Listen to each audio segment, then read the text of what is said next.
Welcome back. Wells Fargo has been on a growth tear, expanding its balance sheet by 20% over the past 2 years. I'm back with Wells Fargo Chairman, President, and CEO John Stumpf. And John, we're talking about household formation being at a 22-year low as your business has grown, and yet we're in an economy that's sort of slow. Tell us what's holding people back from taking out a loan and buying homes more. What do you think? Yeah, well, first of all, this is the only first recovery since World War II, where the lead sector is not residential real estate. So this is different for us.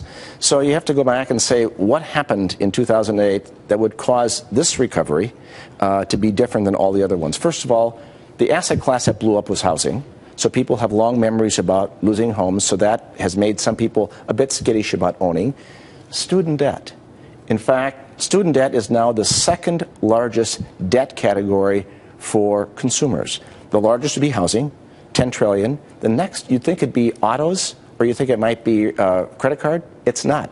It's student loans, 1.2 trillion. That's a huge amount. So some people who would like to buy a house can't buy a house because they have to service the debt. They've got that debt. They can't take on more debt. Some cases, it's inventory. The Bay Area, the coastal places, you can't find housing. I mean, you have to bid on a house.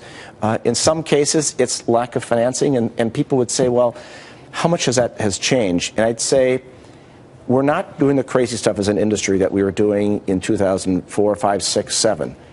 But the requirements to get loans is not a lot different than it was prior to 2000.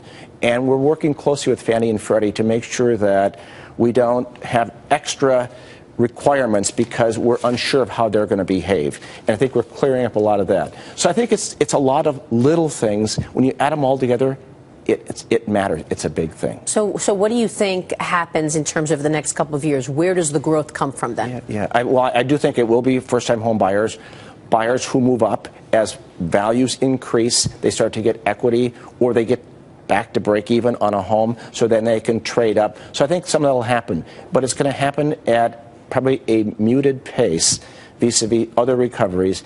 And if you want to think about housing, think about jobs. So if jobs improve, and we are seeing job improvement, and wages, those two things drive housing, because we haven't seen wages move very much. And that's right. That's been an issue. And the emotional attachment to owning a home has not changed. We've done a lot of surveys. People still want, that's part of the American dream. Not for everyone, but for 75% of Americans, it is. So you wrote your annual letter this year. A lot of people complimented on your annual letter in terms of you putting forth a vision, a strategy for the bank in the next couple of years. Let me ask you about that, because a moment ago you said you're really looking at the capital markets businesses and you want to grow those businesses. How do you do it?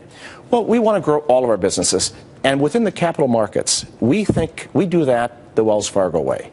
And in the Wells Fargo way, if you think of one word, relationships. We seek long-term, mutually beneficial relationships with team members, with customers, communities, and, of course, shareholders. And with respect to customers, we do business with virtually all of the Fortune 500. And when they're doing business with us and we're providing services, one service that they're asking about and needing, in some cases, would be issuing debt, issuing equity, a valuation. That's capital markets business. You've got to be there. We love that. Yeah. It's with existing customers. So not all of it's that way, but the majority is. So when I say I want to grow that business, I want to grow our ability to offer great products and services to that customer base. But I also want to grow our card business, our wealth management business. There's lots of opportunities. How about insurance? There's an article this week, Wells Fargo eyes GE commercial lender. Obviously, we talked about the GE assets that you acquired. Are there opportunities on the insurance side? I think that's another opportunity. If you think of, especially consumers, if you think of the products you have, checking account, debit card, credit card, you probably have 3 or 4 different insurance policies. And, when you're the largest used car auto lender, the largest small business lender, the largest ag lender, the largest middle market and home lender, just think all those things need insurance. So we think that's an opportunity. So that's one of our places where we're sub-optimized, where we could be much larger. And you mentioned the Fortune 400 companies out there. What kind of an impact have you seen from the slide in oil prices? Energy, obviously, you're seeing massive cutbacks. You're seeing the rig count come down. Correct. How does that impact you, and what are you looking for in terms of impacts going forward? This is a cyclical business. the energy business. We're one of the largest, or the largest energy lender in the country. It's about 2% of our loan outstandings, and we love that business. And we have very talented people, but that business has been cyclical. If you think of the last 10 years, for example, we've seen $20 oil and we've seen $120 oil. In fact, probably more than that. So, and we take a conservative approach. About half of our loans are in the E&P business, exploration and production.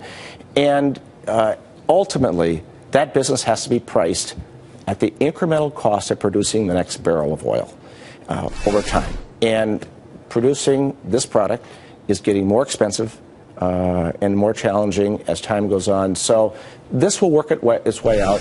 It's actually been a net benefit for consumers. I mean, just think of not only the cost of putting in your pump, the economic savings, the emotional savings. Right. People talk about that. Well, you would think. I think you'll start to see it in retail sales. John, we've got to talk about mobile money when we come right back. Okay. I want to get your take on branches versus digital. We'll take a short break. John Stumpf is with us, Wells Fargo Chairman and CEO.